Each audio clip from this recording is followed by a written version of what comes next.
Welcome to Heresy, the Horus Heresy talk show.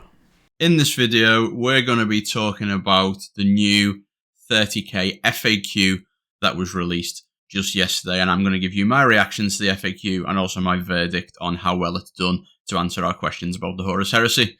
In this video, we're going to be talking about the new Legacies PDF info that we've gotten, which is quite interesting. We're going to be going through the rulebook FAQ, and then all three Liber FAQs as well, so the two Legion ones and also Mechanicum 2.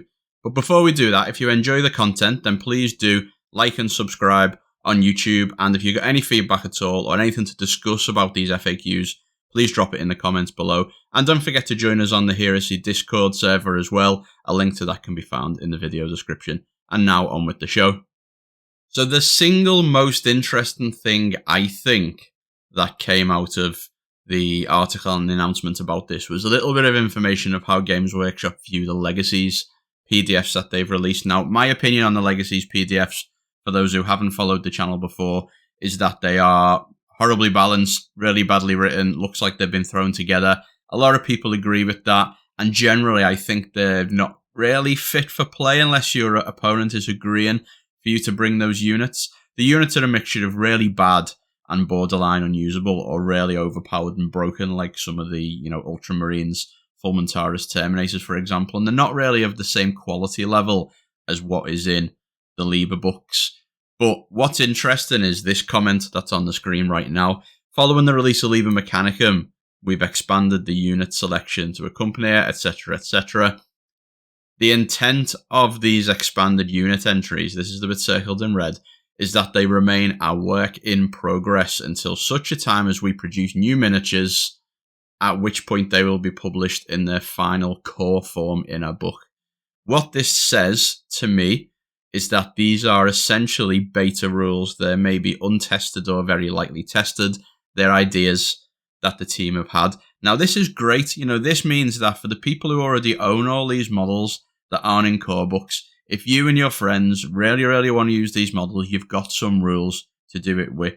That is nice. But if you're going to an event, or if you're playing with people maybe who you don't know, or you haven't got that social contract with, you should definitely consider these PDFs, as some people, me included, already were doing, to be optional extras that should be used by agreement. And this basically tells you that in writing. And if you needed any more evidence that these things, weren't really being tested, or that they were a beta, there you go. That's it. And I think that sort of puts the issue to bed for me now. And I certainly won't be playing with those units myself, and I'll be hoping that my opponents won't. Certainly the more broken ones, and I will be looking not to use these at events as well. With that said, let's move on and have a look at the FAQs. The first FAQ we're going to look at is the rulebook FAQ. Now, this is the one that I really hope to be comprehensive and solve or answer a lot of the problems or the things that are a little bit badly written in the book. And it does solve some problems, but it is very, very light.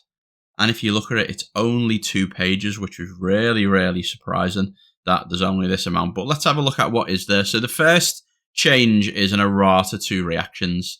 Now, the first is to the shooting phase reactions, mainly to change the timing. So not many people were sure when you use the reaction. I've always played it like you declare it as soon as the opposing person shoots at you, but lots of people played it which is correct as written, I think, where you saw the other person's dice before you reacted, which never felt right.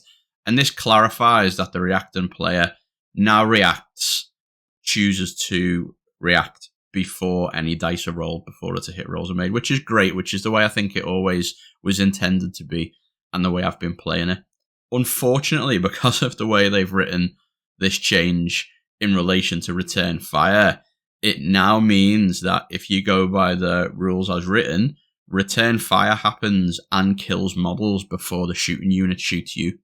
So if I shoot your guys, you return fire, you get to shoot me first, kill a bunch of my men, and then I've got less men to shoot with, which makes return fire even more powerful than it already was. And I think is likely unintended. And I think the reason they've changed this is to show what the timing is supposed to be, but they've made a little bit of a mess of it, unfortunately. So my recommendation would be not to use this part of the FAQ. I would keep playing Return Fire as you were before. I would just use the first bit here, which is you declare it as soon as you're shot.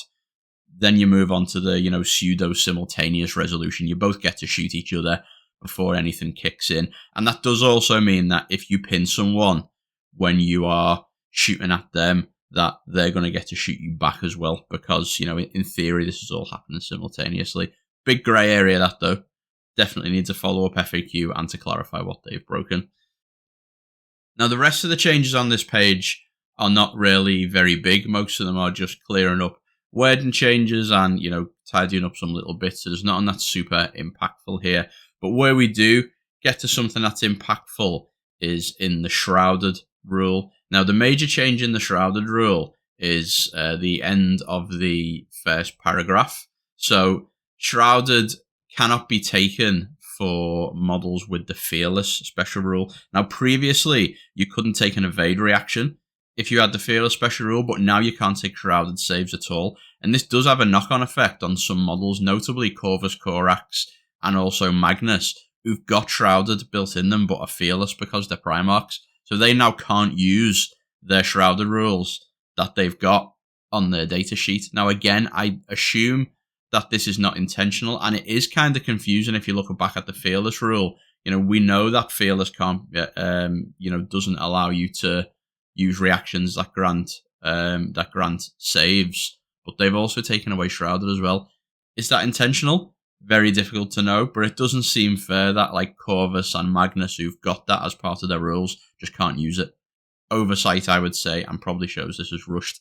The second part of Shrouded is that although it did was previously usable by tanks, technically because it only said unsaved wound on the rules for it, you couldn't actually use it to avoid hits with a tank. That's been clarified. Glance and hit and penetrate and hit can now be saved by Shrouded. So yay, tanks can evade, and tanks have now got a reaction that they definitely can use.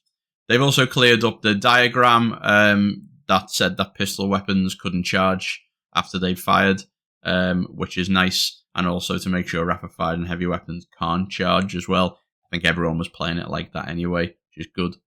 Onto the FAQ section. Now, this is quite a big one. An advance or withdraw reaction can now be used to embark on a transport. Now, I really don't like this rule because it opens up a lot of gaminess, particularly for experienced players versus less experienced or gamey players. You can basically put any unit you like next to a transport. You could put a heavy support squad next to a transport. And if your opponent moves up to them to think about charging them, you just stick them in the transport and hey presto, they're safe. Very, very gamey. In some ways, kind of cool because, jumping back in your transport is a good thing, but I don't think it'll feel great on the tabletop. But there you go. That's now a thing that you can do that's legal. Reactions as well have been clarified that when you can multi-target, like with sponsons, you can only shoot at the target that's shooting you. I think that's generally the intent of reactions anyway, across the board. Like the Sons of Horus one technically doesn't say you have to shoot the unit shooting you, but I think we all know it's supposed to mean that as well. Another big one that was clarified is that Interceptor can be used against Zoom and Flyers. Some people were misreading this rule quite heavily into thinking that Interceptor can't be used against Zoom and Flyers, but they've cleared that up. That's nice. And then there's a few other bits here. I'm not sure that, a Wargear entry with Twin Linked should be treated as having the Twin Linked special rule. One of them clarifications I always think is so obvious that it shouldn't need an FAQ, but there you go. It does. And a few other, small clarifications down here which kind of don't matter. So that's it. Largely changes that didn't really make much difference or were very obvious. Some good ones for sure. Zooming, clarifying Shrouded for vehicles. There's some good stuff in there. But 2 pages, we need 10 pages of FAQs, the number of outstanding rules, questions that we've got about the game. So that is a little bit of a shame. And, overall, I'd give this, for the content that's actually in it, I guess I'd give it like a 3 out of 10, probably in effectiveness. It's caused a problem with Primarchs with Shrouded. It's caused a problem with reactions. Clearly, if those things are intended, which I doubt they are, it's obviously not been well proofread. And a bit of a shame, really, to see the first FAQ that we're getting so ineffectual and actually causing as many problems as it solves. Moving on now to the Liber Astartes FAQ. So the Charybdis has gained Deep Strike, which is great. I'm sure we're all happy that we know it can definitely Deep Strike now. Some changes to the Thunderhawk gunship. Right of War Armoured Spearhead has been clarified. So previously, if you blew a transport up, all the infantry that got out of it would be removed at the start of your first turn because it was written quite badly. It's been clarified that that's just started a battle now, which I think is very obvious. The Primus Medicae has gained a needle pistol option, which is kind of interesting. Bit unusual. That's sort of come from nowhere. But an interesting, actually very good gun. It's got poisoned, it's got pinning. It's a really nice thing to have. So nice little bonus for the Primus Medicae there if you decide to take one. The Vox Disruptor Array can now be turned on and off. Previously, the Vox Disruptor Array was always happening, so if you took one in your army, it also affected your own reserves as well, which was, a real pain because you were often taking the Master of Signals to help you bring stuff on, but he also brought this equipment, which made it harder when you're trying to deep strike things. So now that can be on or off for a whole turn, which gives you some control over using that, which is good. Random errata to Lionel Johnson. It's great that this has been clarified, but in the grand scheme of things, if we were going to get a bunch of FAQs, I would have rather had something a bit more impactful, but there you go. The same with Silver Iron Will as well, just a minor clarification. Now, FAQs, can Fury of the Legion be used when a unit makes a return fire reaction? That one was fairly obvious, but nice to have that cleared up. Also, the number of shots being made with Fury of the Legion and Rapid Fire, clarified to 3, is also good. That was not 100% clear, so nice to have that cleared up. Some more questions around combi weapons answered and cleared up. I think we all pretty much knew the answer to this one. Can I make the Flamer half of a Salamander's Flamer into a Dragon's Breath Flamer? I think we all knew the answer to that was going to be no, but we were all hoping it was going to be yes. It's a little bit of a shame, really. Like, if you can take these weapons, why not allow the legions you can take them to take them as combis as well? It maybe mean people use combis, That's a bit of a shame, but there you go. There's the ruling.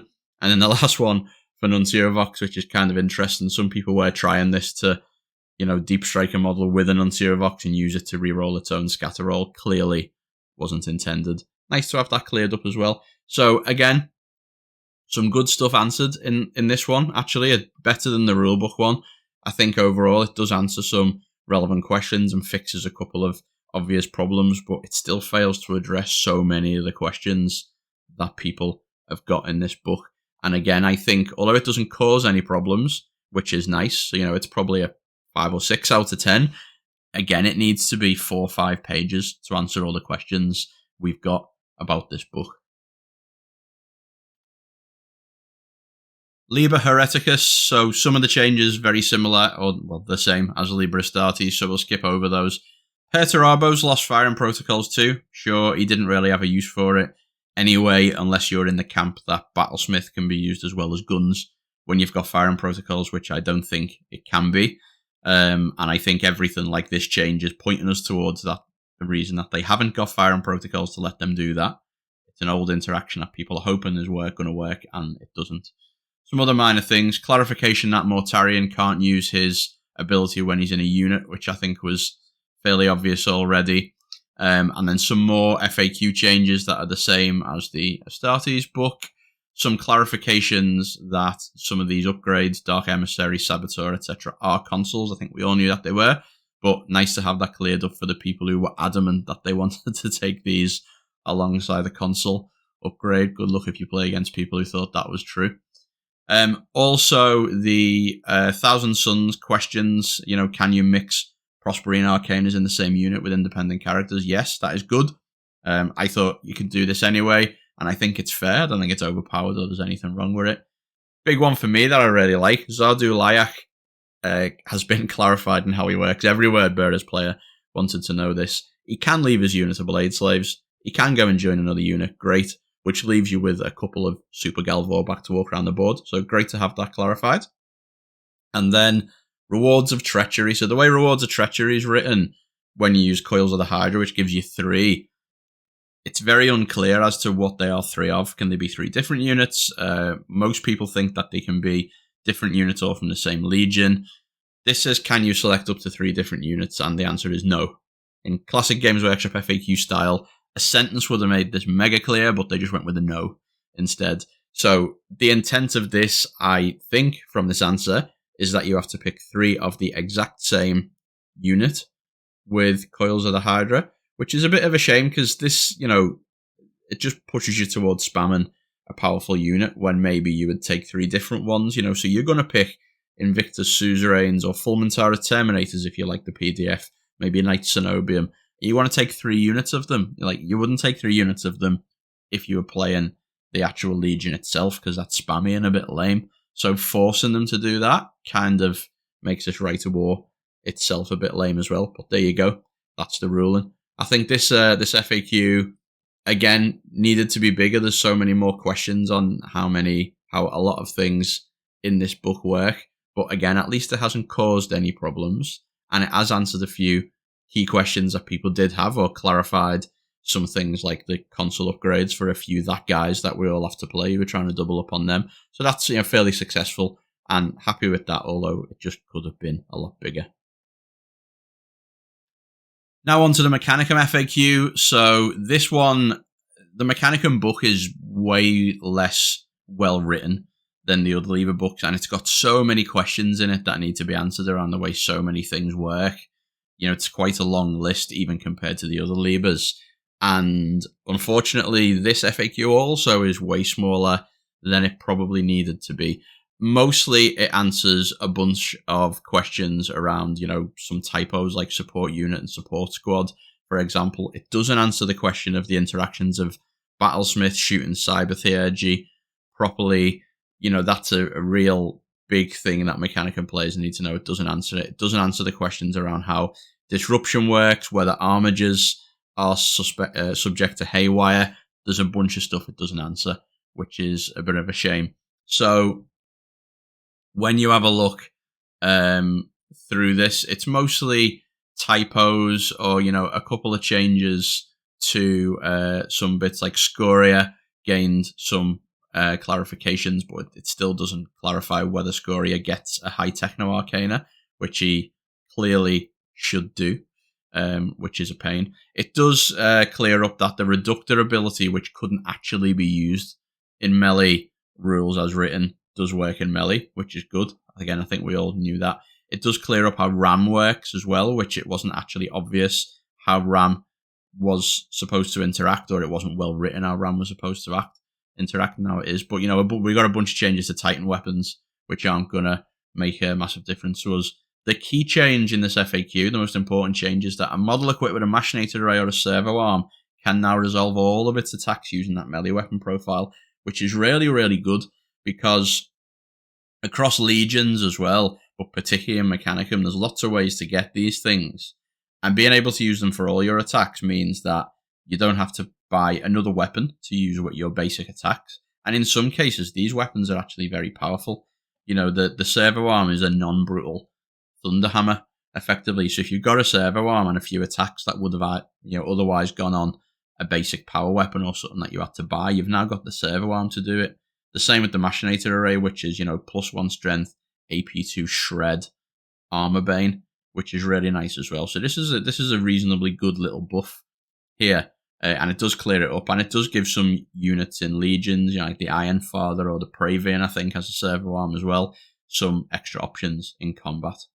Overall, though, this FAQ's failed to address the lion's share of the things in the books, particularly the Battlesmith and shooting interaction, which also could have been addressed in the rulebook FAQ as well, that we really need to know the answer to. So again, it doesn't create any problems, which is nice, but it also doesn't answer everything that we need answered.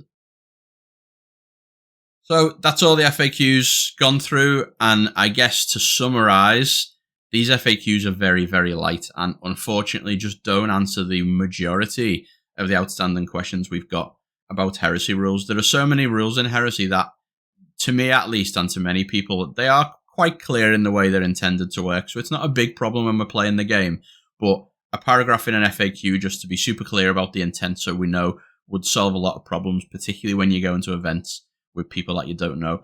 And there are a bunch of outstanding things that really need errata as well. Haywire, concussive, flanking attacks, how they work. There's tons of stuff that needs errata and that's been missed out as well. That, is a real shame not to see when an FAQ is finally dropped. They do answer some questions though, which is nice. Plaudits for getting us an FAQ. Hopefully this is just an early FAQ with maybe what they've been able to get round to.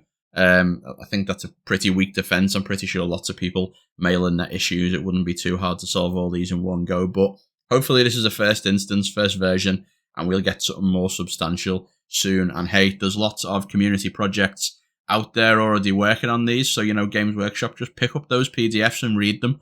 Look at the questions people are asking. You've got Liber Panoptica, which has answered a lot of these, not always in ways I would agree with, but the questions are there for you to look at and do the work on as well. Give us the answers.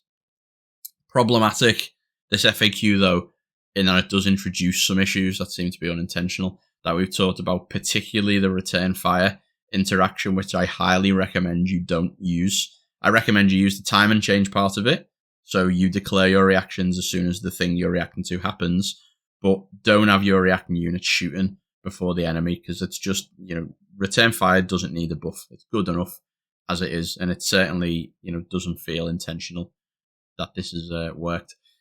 A note on the Legacies FAQ as well. So although I haven't gone through the Legacies FAQ, because frankly I've got no interest in doing so, and as I said at the start of the episode, these are effectively beta rules, which, to my mind has been clarified now.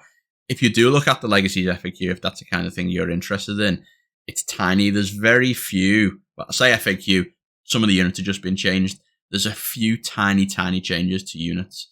They've not fixed the problem of the Legacies FAQ in general, which is that the units are just all badly written. So don't open that PDF expecting it to suddenly be better. It is not. It is still just a bunch of sort of random stats. And, that's a shame. That's not something I think is particularly urgent. It'd be nice if that came in time, but I would rather just have the clarification that these are beta units, and we'll just wait until they come out in a book, and hopefully they will have been playtested better by that point. So that's the end of the episode. Thank you very much for listening. Really keen to know your views on this FAQ, so please do leave some comments or let me know on Discord as well what you think about this FAQ too. I hope you enjoyed the content, and please do leave me a like and a subscribe as well if you did enjoy the episode. And as I say, Discord is where the discussion is happening in the Heresy community. There's a link to that in the description of the video too. Thanks very much, everyone. See you soon. Bye-bye.